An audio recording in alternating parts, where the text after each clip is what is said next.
ഞാൻ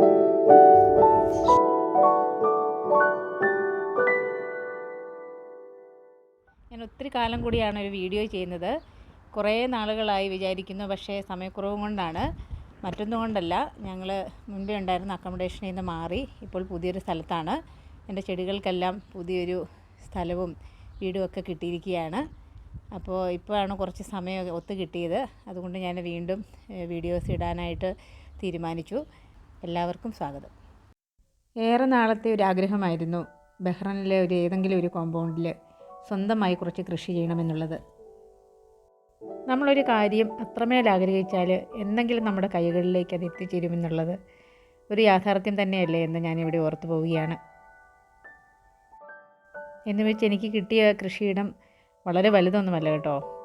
ചെറിയൊരു കോമ്പൗണ്ടാണ്. എങ്കിലും എൻ്റെ ചെടികൾക്കെല്ലാം ഒരു വാസസ്ഥലമായി ഇത് തീർന്നിരിക്കുകയാണിപ്പോൾ. ഈ കൊച്ചു കോമ്പൗണ്ടിനുള്ളിൽ എനിക്ക് പരമാവധി വയ്ക്കാൻ കഴിയുന്ന ചെടികളെല്ലാം ഞാൻ വെച്ചിരിക്കുകയാണ്. മുമ്പ് ഫ്ലാറ്റിലുണ്ടായിരുന്ന എല്ലാ ചെടികളും ഞാൻ ഇവിടെ എത്തിച്ചു. കുറച്ച് പണിപ്പെടേണ്ടി വന്നു ഇതെല്ലാം ഇവിടെ എത്തിക്കുവാനും നന്നായി അറേഞ്ച് ചെയ്യാനുമെല്ലാം. എങ്കിലും ഈ കഷ്ടപ്പാടുകളെല്ലാം ആസ്വദിക്കുകയായിരുന്നു എന്ന് വേണം പറയാൻ. ഏകദേശം 14 വർഷത്തോളമായി ഞാൻ ഈ ബഹ്റൈനിൽ ചെറിയ തോതിലുള്ള കൃഷിയിൽ നിന്നും സഞ്ചരിച്ചു തുടങ്ങിയിട്ട്. പല സാഹചര്യങ്ങളിലും കൃഷി പൂർണ്ണമായി തന്നെ ഉപേക്ഷിക്കേണ്ടതായിട്ടുള്ള സന്ദർഭങ്ങൾ വന്നിട്ടുണ്ട്. എങ്കിലും ആ സാഹചര്യങ്ങളെല്ലാം മാറിപ്പോവുകയും വീണ്ടും കൃഷി എന്നിലേക്ക് തന്നെ തിരിച്ചു വരികയുമാണ് ഉണ്ടായത്. മറ്റെല്ലാ വർഷങ്ങളിലേതുപോലെ തന്നെ ഇത്തവണയും ഫ്ലാറ്റിൽ ഞാൻ സാധാരണ രീതിയിൽ തന്നെ കൃഷി തുടങ്ങി. നവംബർ ഡിസംബർ മാസങ്ങളായപ്പോഴേക്കും ചെടികളെല്ലാം പൂവിട്ട് കായ്ഫലങ്ങളൊക്കെ ഉണ്ടാകുവാനായിട്ടും തുടങ്ങി. ഏറെ ആഗ്രഹിച്ചതുപോലെ തന്നെ ഫ്ലാറ്റിൽ നിന്ന് ചെറിയൊരു വില്ലയിലേക്ക് ഇവയെല്ലാം മാറ്റപ്പെടുവാനുള്ള ഒരു സാഹചര്യവും ഉണ്ടായി. ചെടികളെല്ലാം തന്നെ ക്യാനിലും പോട്ടുകളിലുമായിട്ടായിരുന്നു ഉണ്ടായിരുന്നത്. അതുകൊണ്ട് തന്നെ ഒരു ഷിഫ്റ്റിങ് വളരെ ദുഷ്കരമായിരുന്നു. അതുകൊണ്ട് തന്നെ ഞാനും ഹസ്ബൻഡും ഷിഫ്റ്റ് ചെയ്യുന്നവരുടെ സഹായം തേടുകയാണ് ഉണ്ടായത്. ചെടികളുമായുള്ള ഞങ്ങളുടെ ഷിഫ്റ്റിംഗ് യാത്ര വളരെ രസകരമായിരുന്നു എന്ന് വേണം പറയാൻ. ഒരു ട്രക്ക് നിറയെ ചെടികളുമായിട്ടായിരുന്നു ഞങ്ങളുടെ യാത്ര. പറക്കും തളിക എന്ന ഫിലിമിനെ ഓർമ്മിപ്പിക്കുന്ന തരത്തിലായിരുന്നു അന്നത്തെ യാത്ര. ഏറ്റവും ദുഷ്കരമായിരുന്നത് പയറ് പറിച്ചു മാറ്റുക എന്നുള്ളതായിരുന്നു. ഫ്ലാറ്റിൽ ഞാൻ ക്യാനുകളിൽ നട്ട പയറെല്ലാം നന്നായി പടർന്ന് പന്തലിച്ചിരുന്നു. കെട്ടുപിണഞ്ഞു കിടന്നിരുന്ന ഓരോ വള്ളികളും മാറ്റിയെടുത്ത് ഇങ്ങനെ കെട്ടി ഓരോന്നായിട്ട് എടുക്കുക എന്നുള്ളത് ഒരു ബുദ്ധിമുട്ടേറിയ പ്രവൃത്തി തന്നെയായിരുന്നു. ഏറെ ആയാസപ്പെട്ടാണെങ്കിലും ചെടികളെ ഉപേക്ഷിക്കാനുള്ള ബുദ്ധിമുട്ട് കാരണം ഓരോ വള്ളികളും മാറ്റിയെടുത്ത് ഓരോ ക്യാനുകളിലാക്കിയാണ് അങ്ങനെയാണ് കൊണ്ടുവന്നത്. പിന്നീട് വോളിൽ നെറ്റുകൾ ഫിക്സ് ചെയ്ത് അതിലായിരുന്നു കുറച്ച് നാൾ വളർത്തിയത്. പിന്നീട് പന്തൽ കെട്ടി എല്ലാം ഒന്ന് സെറ്റ് ചെയ്തു. മാർച്ച് സെക്കൻഡ് വീക്ക് ആയപ്പോഴേക്കും പയറെല്ലാം തന്നെ ഉണങ്ങിയിട്ടുണ്ട്. ഇവിടെ ഇപ്പോൾ പയറെല്ലാം കായ്ച്ചു തീർന്നതിനാൽ ഞാനതെല്ലാം പറിച്ചു കളഞ്ഞു. ഇപ്പോൾ തക്കാളിയും വഴുതനയുമാണ് ഉള്ളത്. ഇത്തവണ കിട്ടിയ കുറച്ച് പയറിൻ്റെ ഫോട്ടോസാണ് ഞാനിവിടെ ഇട്ടിരിക്കുന്നത്. വലിയ മോശമില്ലാത്ത വിധം പയർ വിളവെടുക്കുവാനും സാധിച്ചിട്ടുണ്ട് ഇത്തവണ. ഞങ്ങളിവിടെ വന്ന സമയത്ത് കുറച്ച് ചെണ്ടുമല്ലിയുടെ തൈകളൊക്കെ ഉണ്ടായിരുന്നു. ഞാനതെല്ലാം പറിച്ച് ഓരോ സൈഡിലായിട്ട് സെറ്റ് ചെയ്തു.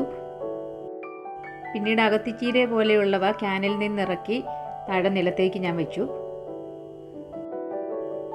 നിലത്തെ കൃഷി എന്ന് പറയുന്നത് ക്യാനിലെ കൃഷിയെ സംബന്ധിച്ച് നോക്കുമ്പോൾ കുറച്ച് ബുദ്ധിമുട്ടുള്ള കാര്യം തന്നെയാണ്.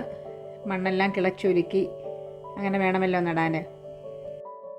ഇവിടെയുള്ളത് അധികം ഇളക്കമില്ലാത്ത മണ്ണാണ്. അതുകൊണ്ട് നമുക്ക് കുറച്ച് ബുദ്ധിമുട്ടേണ്ടതായിട്ട് വന്നു. 1-2 പച്ചക്കറികളും ഇവിടെ മുന്നേ നട്ടുപിടിപ്പിച്ചിരുന്നു. അതിലൊന്ന് പീച്ചിങ്ങയാണ്, മറ്റൊന്ന് ചുരക്ക ഉണ്ടായിരുന്നു. പക്ഷേ അത് ഇതുവരെ കായ്ച്ചു തുടങ്ങിയിട്ടില്ല. മണിത്തക്കാളിയാണ് ഈ സൈഡിലെല്ലാം കാണുന്നത്. അതൊരു തവണ പിടിച്ചു കിട്ടിയാൽ ധാരാളം കാട് പോലെ അവിടെ ഇവിടെയൊക്കെ ഉണ്ടാകാറുണ്ട്. തക്കാളിയും വഴുതനയും എല്ലാം ഓരോ സൈഡിലായിട്ടാണ് ഞാൻ സെറ്റ് ചെയ്തത്. അതൊന്നും ക്യാനുകളിൽ നിന്ന് നിലത്തേക്ക് ഇറക്കി വെച്ചിട്ടില്ല. അതുപോലെ ഫ്ലാറ്റിൽ ടെറസിലെ കൃഷിയിൽ കുറച്ചധികം തന്നെ വെണ്ടയുണ്ടായിരുന്നു. അതും ഇങ്ങോട്ടേക്ക് കൊണ്ടുവന്നു. ഇവിടെ നിന്നും കുറച്ചധികം വിളവെടുക്കുവാനായിട്ട് എനിക്ക് കഴിഞ്ഞു. ജനുവരി ഫെബ്രുവരി മാസങ്ങളിലാണ് പയറുകൾ നന്നായിട്ട് ഇവിടെ ആകുക. ആ സമയത്ത് കുറച്ച് പയറുകൾ നന്നായിട്ട് തന്നെ കിട്ടിയെന്ന് പറയാം. പിന്നെ ഇത്തവണ പുതിയതായിട്ട് ഞാൻ ചെയ്തത് വള്ളി ബീൻസാണ്. അതും കുറച്ച് ക്യാനുകളിലുണ്ടായിരുന്നു. അതും അത്യാവശ്യം വിളവെടുക്കാനായിട്ട് സാധിച്ചു. ബഹ്റിനിൽ നന്നായിട്ട് വളരുന്ന ഒന്നാണ് മുരിങ്ങ. മുരിങ്ങയുടെ കമ്പുകൾ ഞാൻ 3-4 സംഘടിപ്പിച്ച് കുത്തി വെച്ചിട്ടുണ്ട്. എന്താവുമെന്നറിയില്ല, പിടിക്കുമെന്ന് പ്രതീക്ഷിക്കുന്നു. വയലറ്റ് ബീൻസിൻ്റെ കുറച്ച് വിത്തുകൾ കിട്ടിയിരുന്നു. പരീക്ഷണാർത്ഥം അതും ഒന്ന് നടുകയുണ്ടായി. പയറുകളെല്ലാം വള്ളികൾ മാറ്റിയെടുത്തതിന് ശേഷം ഒരുമിച്ച് കൂട്ടിക്കെട്ടിയാണ് ഇങ്ങോട്ട് കൊണ്ടുവന്നത്. അത് പിന്നെ അഴിക്കാനൊന്നും നിന്നില്ല, അങ്ങനെ തന്നെ സെറ്റ് ചെയ്യുകയാണ് ചെയ്തത്. അതുകൊണ്ട് പയറ് കായ്ച്ചു തുടങ്ങിയപ്പോൾ അത് വിളവെടുക്കാനും കുറച്ച് ബുദ്ധിമുട്ടേണ്ടതായിട്ട് വന്നു.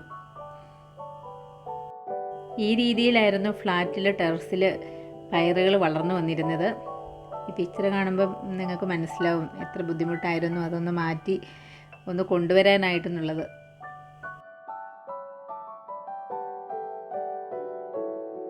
നിത്യവഴുതനയാണ് ഇടയ്ക്കൂടെ കാണുന്നത്. അത് പക്ഷേ കുറച്ചേ ഉണ്ടായിരുന്നുള്ളൂ. ഇത്തവണ എനിക്ക് ഏറ്റവും കൂടുതൽ വിളവെടുക്കാൻ സാധിച്ചത് പാവയ്ക്കയാണ്. ഒരുപാട് പാവയ്ക്ക ഇത്തവണ വിളവെടുത്തു. ടെറസിൽ എനിക്കൊരു ചെറിയ ഗ്രീൻ ഹൗസും ഉണ്ടായിരുന്നു. അതിൽ ധാരാളം ഉണ്ടാവുകയുണ്ടായി. ഹാൻഡ് പോളിനേഷൻ രീതിയിലാണ് ഇവയെല്ലാം ഉണ്ടായത്. കാരണം ഗ്രീൻ ഹൗസിനുള്ളിൽ പൂമ്പാറ്റകളും അതുപോലെ തേനീച്ചകളൊന്നും കയറാനുള്ള സംവിധാനം ഉണ്ടായിരുന്നില്ല. തക്കാളി കൃഷി ഞാൻ കുറച്ചേ ഇത്തവണ ചെയ്തുള്ളൂ. അതിന് മുന്നേ ഇതിലെല്ലാം ചീരയായിരുന്നു. ചീര വിളവെടുപ്പ് കഴിഞ്ഞതിന് ശേഷമാണ് തക്കാളികളൊക്കെ ഞാൻ നട്ടത്. വെണ്ടയ്ക്ക് ഇത്തവണ ഉണ്ടായത് റെഡ് ആൻഡ് ഗ്രീൻ മിക്സ് ടൈപ്പാണ്. ക്രോസ് പോളിനേഷൻ വഴി ഉണ്ടായ ഒരു വെറൈറ്റിയാണത്. ഇത്തവണ എൻ്റെ കളക്ഷനിൽ അകത്തിച്ചീര ധാരാളം ഉണ്ടായിരുന്നു. ഭംഗിക്കും അതുപോലെ കറി വയ്ക്കാനും എല്ലാം അകത്തിച്ചീര എന്തുകൊണ്ടും നല്ലതാണ്. അകത്തിച്ചീരയെക്കുറിച്ച് ഡീറ്റെയിൽ ആയിട്ട് 1-2 വീഡിയോസ് മുന്നേ ഞാൻ ചെയ്തിരുന്നു. ആർക്കെങ്കിലും താല്പര്യമുണ്ട് ഇനി വീണ്ടും കാണണമെന്നുണ്ടെങ്കിൽ ഞാൻ ഡിസ്ക്രിപ്ഷൻ ബോക്സിൽ അതിൻ്റെ ലിങ്ക് ഇട്ടേക്കാം. ഫെബ്രുവരി മാസത്തിൽ ഞങ്ങൾക്കിവിടെ നല്ലൊരു മഴ കിട്ടുകയുണ്ടായി. നാട്ടിലേതിനോട് കിടപിടിക്കുന്ന ഇടിയും മിന്നലും ഒക്കെയുള്ള നല്ലൊരു മഴ.